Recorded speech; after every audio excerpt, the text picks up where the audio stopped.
गुरुवार को रामचंद्र छत्रपति हत्या केस के सभी दोषियों की पेशी वीडियो कॉन्फ्रेंसिंग के जरिए होगी। दरअसल हरियाणा सरकार ने कोर्ट से अपील की थी कि राम रहीम समेत सभी दोषियों की पेशी वीडियो कॉन्फ्रेंसिंग के जरिए हो। सरकार को डर था कि हालात 25 अगस्त 2017 जैसे न हो जाएं, जब 7वीं और शोषण मामले में राम रहीम को दोषी करार देने के बाद राम रहीम के अंधभक्तों ने पंचकुला और सिरसा को हिंसा की आग में झोंक दिया था। अब राम रहीम की पेशी रोहतक की सुनारिया जेल से और अन्य 3 दोषियों को अंबाला जेल से वीडियो कॉन्फ्रेंसिंग के जरिए पेश किया जाएगा। हमारी याचिका स्वीकार होगी और चारों मुलजिमों को हम इसी के थ्रू पेश करेंगे। किन किन जगहों से सर ये पेश होंगे? राम रहीम कहाँ से पेश होगा?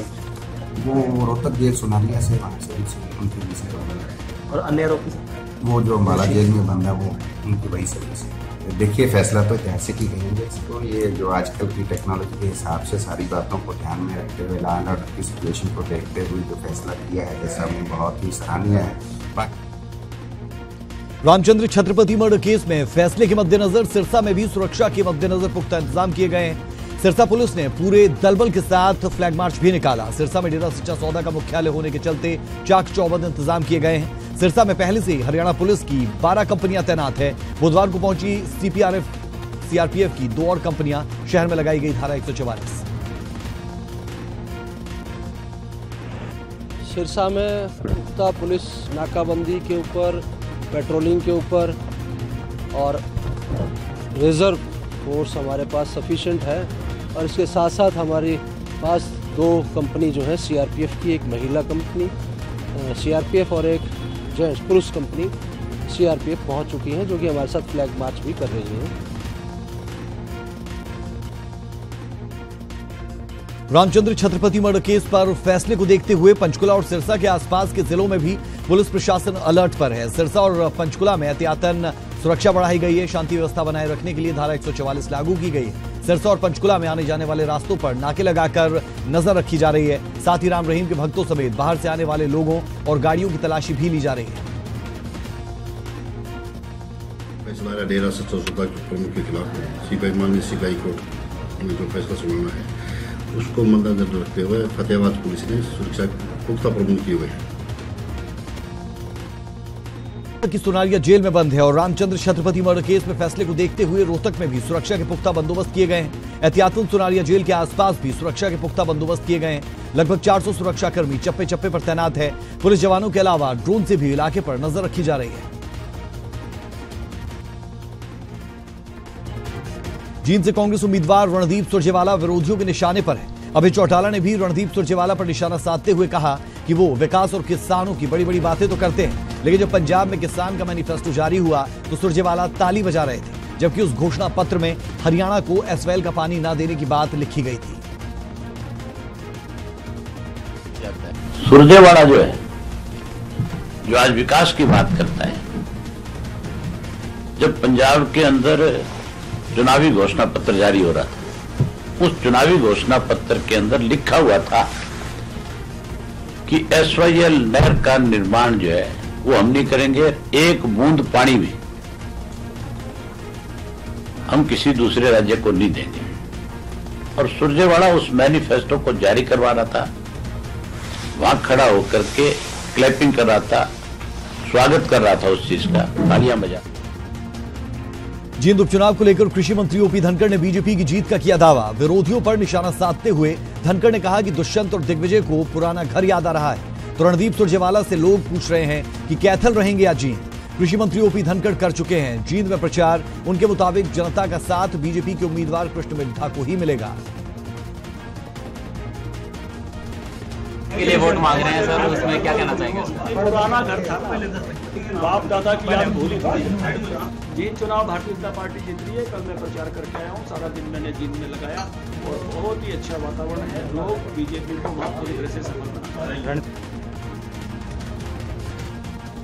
कुलदीप बिश्नोई ने रणदीप सुरजेवाला की जीत का दावा करते हुए कहा कि जींद समेत प्रदेश की जनता बीजेपी राज से त्रस्त हो चुकी है और जींद उपचुनाव से बदलाव की बयार बहेगी, जिसमें बीजेपी से लेकर इनेलो और जेजेपी की हार होगी, क्योंकि जींद में मुकाबला सिर्फ बीजेपी और कांग्रेस में है, जिसमें बीजेपी की जीत होगी। इस इलाके में बहुत पिछड़ापन रहा है और खासतौर पे 4.5 साल की बीजेपी सरकार ने इतना जबरदस्त भेदभाव जींद के साथ किया। और मैं समझता हूँ कोई कद्दावर नेता आता है तो निसंदेह अगर वहाँ से विधायक बनता है, नुमाइंदा बनता है, तो इलाके का विकास होता है। देखिए, चुनाव खट्टर और कांग्रेस, हमारे ट्रेड कांग्रेस के बीच में है और जनता ने मन बनाना है कि भाई अगली सरकार किसकी बनानी है, उसको देख के जनता को वोट देना चाहिए। और जहाँ तक INLD का सवाल है या और पार्टियाँ हैं, वो मेरे ख्याल के मुकाबले में नहीं है कोई पार्टी। जींद से जेजेपी प्रत्याशी दिग्विजय चौटाला ने कहा कि जींद उपचुनाव की जंग में मुकाबला मोदी बनाम राहुल बनाम दुष्यंत चौटाला के बीच है और जींद की जनता अपने बेटे को जिताकर दुष्यंत चौटाला का कद ऊंचा करने का काम करेगी। चुनाव दिग्विजय और सुरजेवाला जी और मिड्डा जी के बीच में नहीं है, ये मोदी जी, राहुल जी और दुष्यंत जी के बीच में है। तो यहाँ के लोगों को अपने लाडले को चुनना है। वो दोनों लोग आज राष्ट्रीय स्तर के नेता हैं। हरियाणा के लोगों को अपने नेता को राष्ट्रीय स्तर का नेता बनाने के लिए मैं ये समझता हूँ कि सबसे अच्छा प्रयास। जींद उपचुनाव के लिए चुनाव प्रचार तेज हो चुका है। जननायक जनता पार्टी के नेता भी दिग्विजय चौटाला के लिए पसीना बहा रहे हैं। दिग्विजय चौटाला के लिए चुनाव प्रचार के दौरान दुष्यंत चौटाला की जुबान फिसल गई और दिग्विजय को चुनाव चिन्ह की बजाय अपनी पुरानी पार्टी इनेलो के लिए वोट मांग लिए। पर ले जाना चाहते हो तो 28 तारीख को अपना एक कीमती वोट ऐनक चश्मा का बटन दबाकर दिग्विजय सिंह के कप प्लेट का बटन दबाकर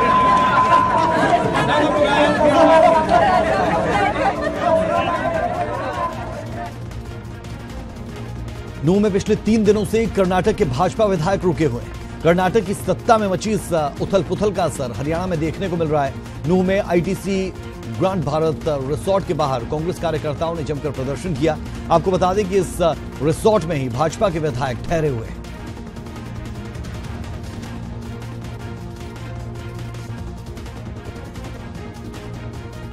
सीएम मनोहर लाल ने दिल्ली में राष्ट्रीय पुलिस मेमोरियल पर शहीदों को श्रद्धांजलि दी। इस दौरान उनके साथ DGP BS संधू भी मौजूद रहे। मुख्यमंत्री ने प्रदेश के 71वें वीर शहीदों के परिजनों को सम्मानित किया और शहीदों को नमन किया। इस दौरान मुख्यमंत्री ने शहीदों की स्मृति में एक किताब का भी विमोचन किया।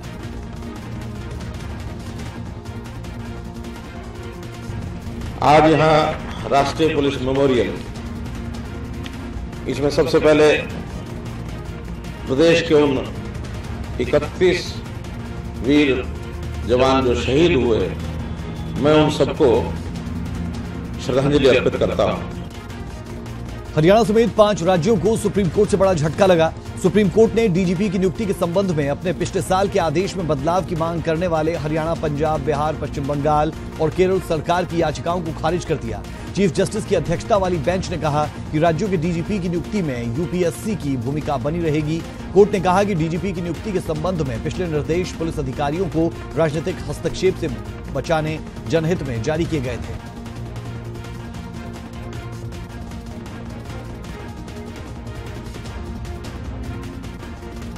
पंजाब हरियाणा हाईकोर्ट ने हरियाणा सरकार को नोटिस जारी किया है। ये नोटिस कबड्डी प्लेयर मनीषा की याचिका पर दिया गया। दरअसल कबड्डी प्लेयर मनीषा ने हाईकोर्ट में नौकरी को लेकर एक याचिका दाखिल की है। मनीषा की याचिका बुधवार को कोर्ट ने हरियाणा के मुख्य सचिव, खेल सचिव और खेल निदेशक को नोटिस भेजा और जवाब मांगा। जो मनीषा है एक वर्ल्ड कप कबड्डी प्लेयर है जो वर्ल्ड कप पंजाब ऑर्गेनाइज करता है। Amateur kabaddi federation of India की तरफ से 2012 में खेली थी विश्व वर्ल्ड कप और इंडिया को रिप्रेजेंट किया था। 2016 में मनीषा ने एक हाईकोर्ट में याचिका डाली थी for out of turn appointment, जो 15/7/2014 की पॉलिसी के तहत हरियाणा सरकार की। इसके अंदर नोटिस हुआ chief secretary, additional principal secretary as well as director sports, all sports.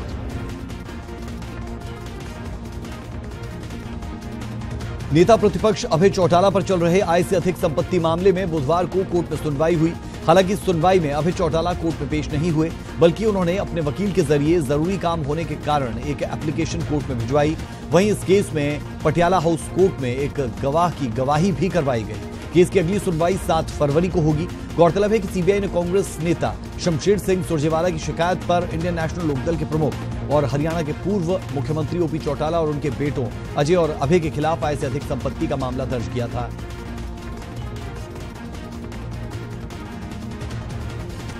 Sunped मामले में पंचकुला की सीबीआई अदालत में सुनवाई हुई। सुनवाई के दौरान सीबीआई ने बाकी 11 आरोपियों की क्लोजर रिपोर्ट फाइल की और जो 12वां आरोपी है उसकी क्लोजर रिपोर्ट पहले ही फाइल की जा चुकी है।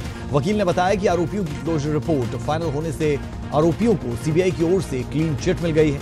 मामले की अगली सुनवाई 31 जनवरी को होगी और 31 जनवरी को कोर्ट इस मामले को खत्म करने के आदेश दे सकता है।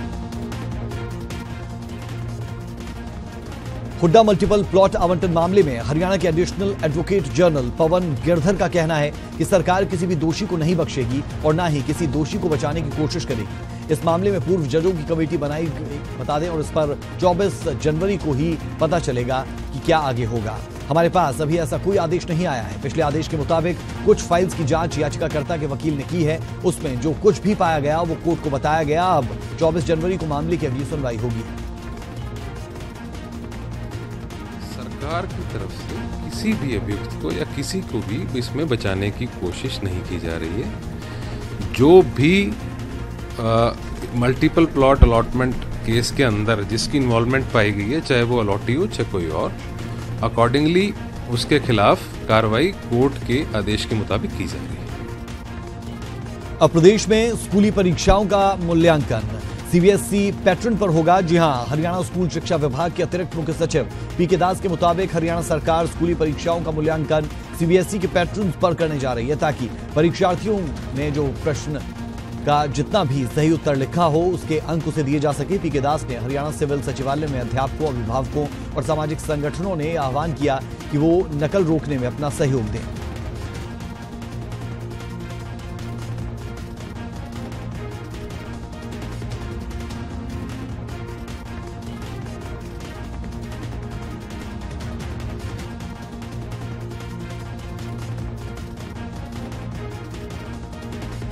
फरीदाबाद पुलिस को बड़ी कामयाबी मिली है। पुलिस ने यहां ड्रग तस्करी का पर्दाफाश करते हुए एक इंटरनेशनल ड्रग तस्कर गिरफ्तार किया, जिसके पास से 6 किलो 466 ग्राम चरस बरामद की गई, जिसकी कीमत लगभग 60 लाख बताई जा रही है। पुलिस के मुताबिक आरोपी भारत से माल लेकर नेपाल के रास्ते इंग्लैंड, हांगकांग और अन्य कई देशों में सप्लाई करता था। फिलहाल पुलिस आरोपी को रिमांड पर लेकर पूछताछ करेगी ताकि और कौन कौन लोग इस तस्करी में शामिल है उनका पर्दाफाश हो सके।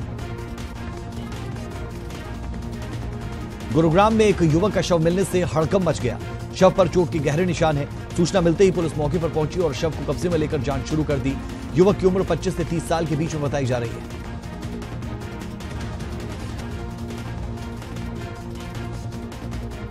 यमुनानगर के गांव कैल डेयरी में एक शख्स मोहन की तेजधार हथियार से बेरहमी से हत्या कर दी गई।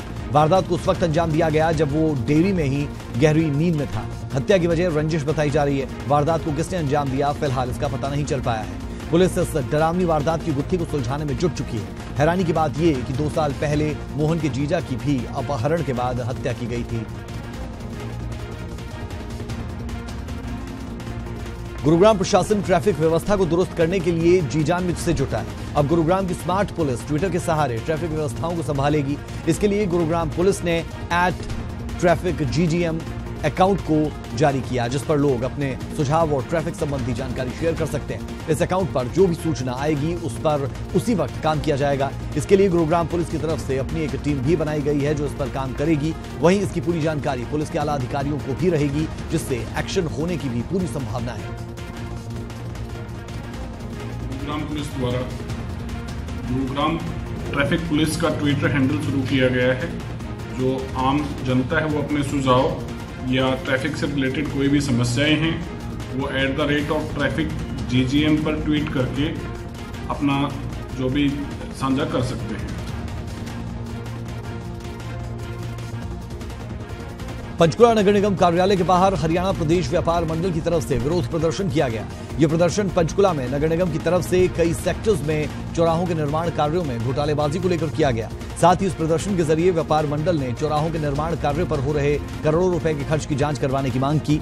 हरियाणा प्रदेश व्यापार मंडल के प्रदेश अध्यक्ष बजरंग दास गर्ग ने कहा कि अगर भ्रष्ट अधिकारियों के खिलाफ सरकार ने वक्त रहते जांच और कार्रवाई न की तो 31 जनवरी को हरियाणा की कोर कमेटी और पंचकुला के संगठनों की बैठक बुलाकर दोबारा से धरना प्रदर्शन किया जाएगा, जिसमें 4 प्रदर्शनकारी भूख हड़ताल भी करेंगे।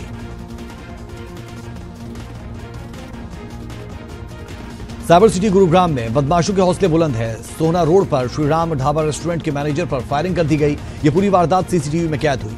सीसीटीवी में साफ देखा जा सकता है कि 3 बदमाश हथियार लेकर रेस्टोरेंट में घुसे और ताबड़तोड़ फायरिंग कर दी। बदमाशों ने काउंटर पर मैनेजर पर फायरिंग की, जिसमें एक गोली मैनेजर के हाथ में लगी, जिसे इलाज के लिए अस्पताल में भर्ती करवाया गया। उसकी हालत खतरे से बाहर अब बताई जा रही है। फिलहाल पुलिस ने अज्ञात बदमाशों के खिलाफ केस दर्ज कर लिया है। फरीदाबाद की राजीव कॉलोनी में कॉलेज की बस पर हमला करने का मामला सामने आया। आरोप है कि बस पर करीब 15 से 20 लोगों ने लाठी डंडों से हमला किया। सभी हमलावर बस के ड्राइवर को पीटने लगे, जिसका कॉलेज के छात्रों ने विरोध किया। हमलावरों ने छात्रों पर भी हमला कर दिया, जिसमें 2 छात्र गंभीर रूप से चोटिल हुए, जिन्हें बल्लभगढ़ के सरकारी अस्पताल में इलाज के बाद निजी अस्पताल में भर्ती करवाया गया।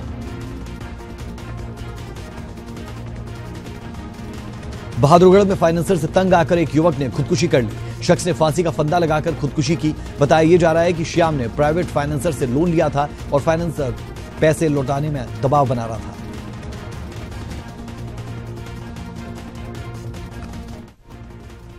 आम आदमी पार्टी को अलविदा कहने के बाद अब सुखपाल खैरा के विधायक पद पर भी खतरा मंडराने लगा है। आम आदमी पार्टी विधायक दल के नेता हरपाल चीमा ने स्पीकर से मुलाकात कर मांग की है कि खैरा की सदस्यता को रद्द किया जाए, जिस पर स्पीकर ने साफ कर दिया है कि जो भी कार्रवाई होगी वो कानून के मुताबिक होगी। सुखपाल खैरा अभी कपूरथला की बुलंद से विधायक है और हाल ही में पंजाबी एकता पार्टी बनाई है। इससे पहले आम आदमी पार्टी को एक और झटका लगा। खैरा खेमे से ही जुड़े एक और विधायक मास्टर बलदेव सिंह ने आम आदमी पार्टी से इस्तीफा दे दिया। उन्होंने अपने खत में सुखपाल खैरा की जगह हरपाल चीमा को जिस तरह से विधायक दल का नेता चुना गया उस पर नाराजगी जाहिर की। मास्टर बलदेव सिंह अभी फरीदकोट की जैतू से विधायक है।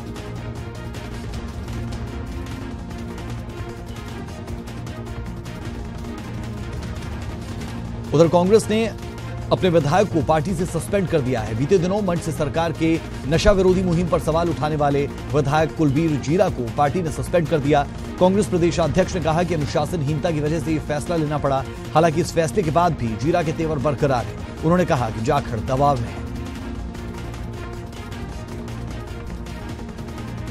जीरा के मामले के बाद विरोधियों का सरकार पर वार। सुखबीर बोले, बिना ड्राइवर के चल रही सरकार, किसी भी वक्त हो सकता है हादसा। फूलका ने लिया जीरा का पक्ष। कैप्टन सरकार के विधायकों को 1 से 7 करोड़ तक मिलेगा। क्षेत्र के विकास के लिए फंड, क्षेत्र की जरूरत के हिसाब से मिलेगा पैसा। मुख्यमंत्री के साथ विधायकों की हुई बैठक में लिया गया फैसला। सुखबीर के लगाए इल्जामों पर जाखड़ ने किया पलटवार। बोले, गैंगस्टर्स के मददगारों के रहनुमा हैं सुखबीर। नकली खाद बेचने वालों की तरफदारी कर किसानों के साथ सुखबीर कर रहे भद्दा मजाक। फिरोजपुर में जाखड़ ने सुखबीर पर लोगों पर फर्जी मामले बनाने का लगाया आरोप।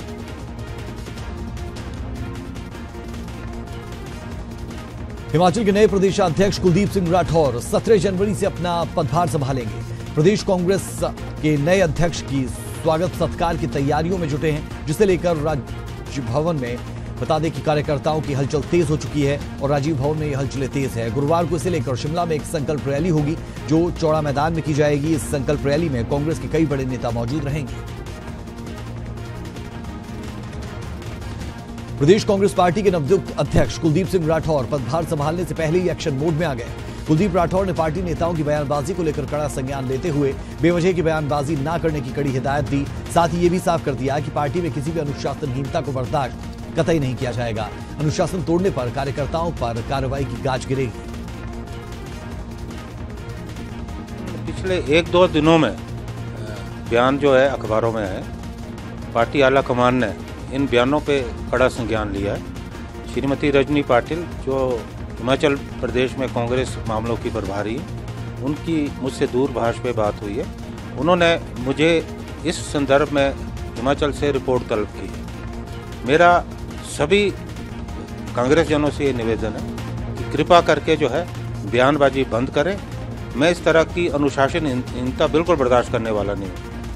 मैं सभी कार्यकर्ताओं से ये आह्वान करता हूँ, लोकसभा के चुनाव है, अगर बयान देने हैं, खिलाफत करनी है तो भारतीय जनता पार्टी के नेतृत्व की करें, सरकार की करें।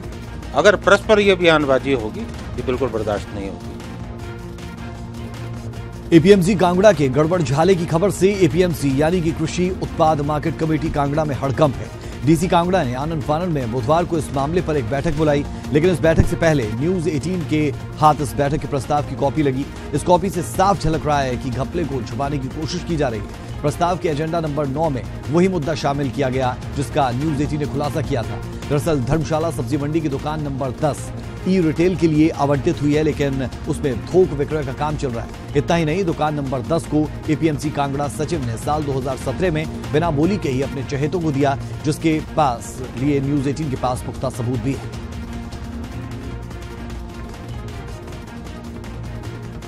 एपीएमसी में गड़बड़ झाले की जांच के आदेश सरकार ने तो मार्केट बोर्ड के एमडी को दिए, लेकिन एमडी साहब ने सेम रैंक के अधिकारी यानी एपीएमसी हमीरपुर सचिव को जांच का जिम्मा सौंपा, लेकिन एपीएमसी हमीरपुर ने समकक्ष अधिकारी की जांच से मना करने के बाद सरकार ने एपीएमसी डिप्टी डायरेक्टर ऊना को जांच के आदेश दिए हैं। एपीएमसी कांगड़ा का विषय 2017 का विषय है, उसमें दुकानों का अलॉटमेंट कमेटी का विषय था। हमारे ध्यान में आया था कि 2017 में कुछ शिकायतें आई थी कि 2017 में कुछ लोगों को जो है कानूनों के विपरीत जो है अलॉटमेंट्स हुए हैं। तो हमारे एमडी जो है उस वक्त एमडी ने एक कमेटी बना के भेजा। कमेटी में जो है सेम रैंक के अधिकारी को, सिमिलर अधिकारी को, पोस्ट के अधिकारी को भेजा, जो एपीएमसी सेक्रेटरी कांगड़ा का इंक्वायरी के लिए एपीएमसी सेक्रेटरी हमीरपुर को भेजा गया। APMC secretary